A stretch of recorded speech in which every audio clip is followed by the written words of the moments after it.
viewers, and welcome to the Legal Talk Show here in the studio of choice. My name is Panashish Bachamoto, but as usual, you can call me the Dynamite. And today we have a jam-packed show for you guys. This is the Women's Month, March, and we're celebrating women all over. And the theme for this year is innovation and technology for gender equality. And joining me in the studio today are two beautiful ladies, and they're looking all gorgeous. So I'm going to give them an opportunity to introduce themselves, starting with you, ma'am.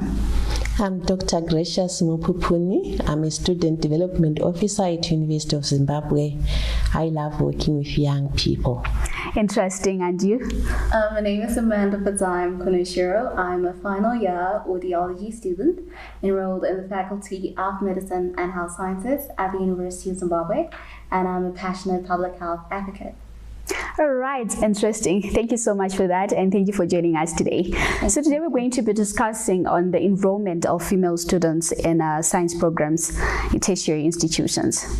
So, speaking of gender balance and gender equality, it has been more like an advocacy issue everywhere in Zimbabwe, where we are advocating for equal representation of men and female in Zimbabwe. So I want to understand, maybe from your own perspective, ma'am, in terms of gender equality, how best can we really define it in the present day?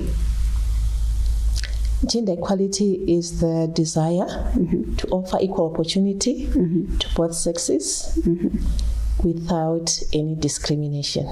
Discrimination. Yes. So equal opportunity for men and women in all spheres of influence. Okay. All right, Amanda, if you'd want to add something. Well, gender equality converts to equity. I feel that it truly just basically describes the fair balancing of women and men in all spheres, as you alluded to earlier. All right, interesting. So back to our topic today in terms of institutions of higher learning. So I would want to understand, in terms of addressing this 50-50 gender balance, how is this being implemented in institutions of higher learning? Indeed, there's been some strides to enroll both female and male students on a 50-50 basis. Surprisingly, you'll find that in 2019, we had 54% women graduating world over, which means there's this drive to make sure that women get an opportunity as well. And besides that, in the University of Zimbabwe in particular, and all the other universities, there has been leniency when enrolling female students in the science field, whereby females would be taken in for medicine with 14 points and 15 for males. So I find those as strides towards gender equality. Okay, so I want to understand, if you're talking about gender equality, we're talking about equal representation of men and women, right? And I think it also speaks to the issue that you just raised in terms of cutoff points in institutions. So how has this been really addressing gender equality, to say you have a male enrolling with 15 and a girl enrolling with 14 points? Females have had a chance to also do medicine and other related fields like pharmacy. We have more females enrolling in those, but regrettably we have more males in medicine proper, but more females in the ancillary degrees like radiology, pharmacy, audiology, and the like. So I think there's those strides, but due to some personal prejudices or general fears among women, we find they shun those so-called difficult programs like medicine and prefer the feminine programs that are related. Okay, so I think we'd definitely get back on that. So to you, Amanda, what's your take in terms of this issue? With regards to this issue, thank you for the great question. I feel that the government, our governmental agencies, bodies, commissions and so forth have really been making great strides with regards to ensuring that there is a fair balance of males and women enrolling in tertiary institutions across the world, across the country, right? And this really does really has made an impact with regards to ensuring that there is meaningful participation and representation across all boards for women. And with regards to going back to what Mem was addressing with regards to the cut-off points, the minimum level entry points have been good in the sense that they are availing the local young Zimbabwean girl, both in rural regions and the periphery, to have equal access to the same opportunities that the male traditionally does not bear the brunt of the responsibilities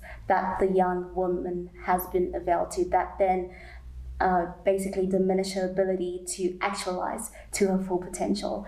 So now, with regards to the cut-off points now, I feel that with our high school student teachers, I feel that it's still very important for them to hammer on the point that the minimal level entry points are just the threshold, they're the benchmark, but our young girls should aim to excel beyond that, because personally I had 14 points. I applied for medicine, but I didn't get medicine. They were taking 15 and above. So this shows that you should strive to do beyond that benchmark which has been set by the minimal level entry points, because by virtue of that you will have access to various opportunities, a myriad of opportunities to then choose from, which you can eliminate now based on your interests, aspirations, and most importantly your passion. Okay, that's interesting. So there's this quote which says, what a man can do, a woman can do better. So I don't know where it came from. So I'm just thinking, this is me thinking that. So if a guy can score 15 points, then why not a girl also scoring 15 points? So I want to understand that if we're saying that we have cut-off points in universities, whereby for a guy it's 15 and for a girl it's 14 points, are we not saying that us as the girls cannot match this level that the guys have? We could match, but bear in mind that ladies also have other extramural responsibilities in the home. They also have to help with the food preparation, the cleaning up and everything. And traditionally, these roles have been defined as feminine. So universities take cognizance of this involvement, and that's why their cutoff point is a little lower. It's not that we're saying women can't excel. They really can. Okay. Yes. And what does it mean for you, Amanda, as a girl child, to say that you have so many expectations coming from the society, from the home, and then at the same time you also want to carry on with your school? As a girl child, I feel that giving heed to the modifications that they have made with regards to also addressing the traditional responsibilities that we have as girl children and so forth.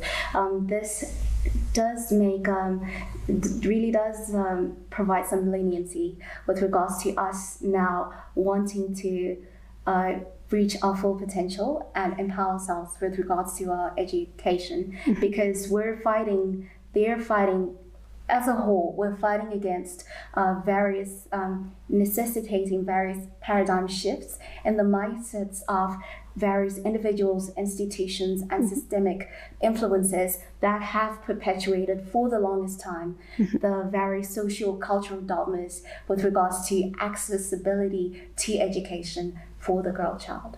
All right, interesting. Thank you so much for that, Amanda.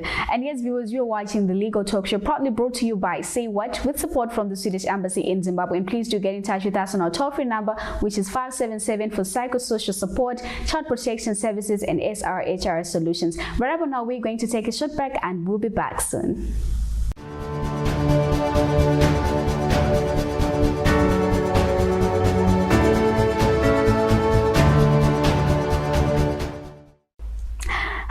And welcome back to the Legal Talk Show here in the studio of choice. I'm your host, The Dynamite, and today we're discussing on the enrollment of female students in science programs all over in our tertiary institutions in Zimbabwe. So just as a follow-up question to you, ma'am, in terms of enrollment, in terms of science programs, I understand there's so many females or girls in other departments such as social and behavioral sciences and maybe commercials. So I want to understand, what is the enrollment like for female students in science programs? In science programs, thank you very much for that question, because there's a research carried out by UNESCO, March 8, 2022, which indicates that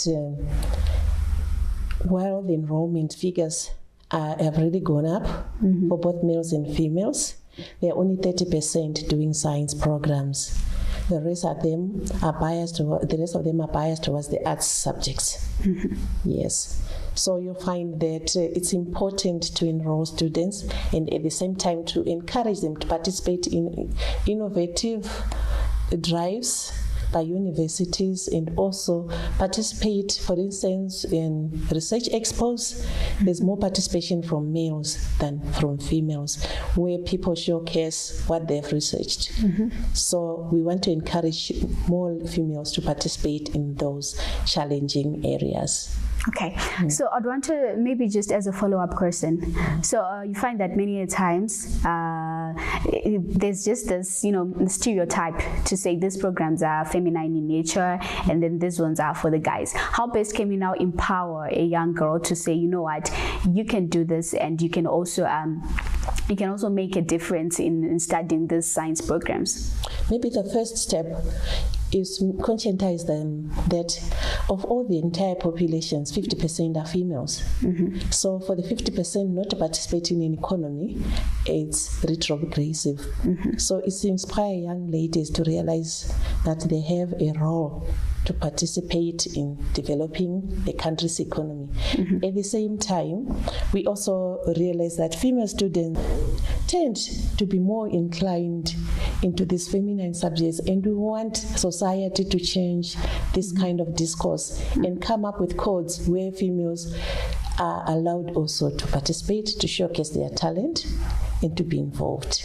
All right. Yes. Interesting. Maybe just because we have you, Amanda, a young girl. So I believe when you're at school, there's so much going on, so many conversations. So what is it like? How have you interacted with maybe your peers in terms of understanding why some might prefer to go into the arts programs and why others actually prefer to take up the science programs?